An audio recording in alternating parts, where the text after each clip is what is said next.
Hey, it's great to be back here with you again and getting to share these times. I wanted to start off with my verse of scripture today. This is kind of my personal verse of scripture because it has the B word, burdened, in it.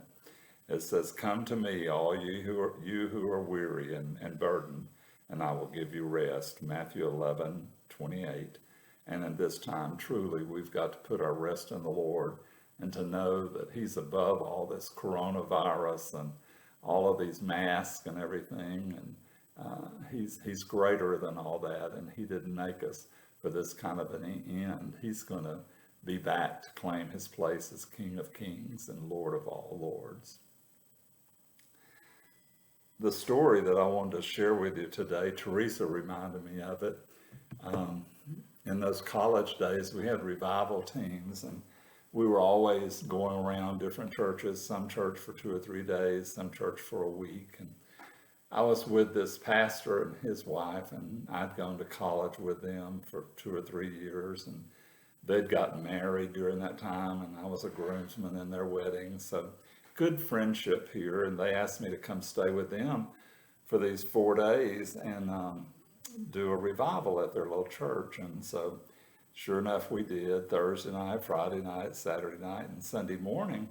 After church was over with, well, the pastor and his wife at the church we were doing the revival in invited us over to their house for lunch. And so it was a little country church, and you know, it was just a beautiful day. And so I rode with the pastor from college and his wife over to the other pastor's house, and we get there, and the girl I went to college with went in the kitchen to help the pastor's wife, and us guys, we got together and we were talking, and everything's just rocking along just fine. And then all of a sudden they said dinner time.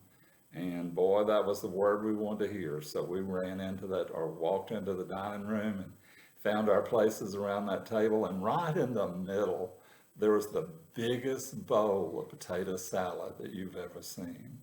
And I love potato salad. And if it's cold, it's even better.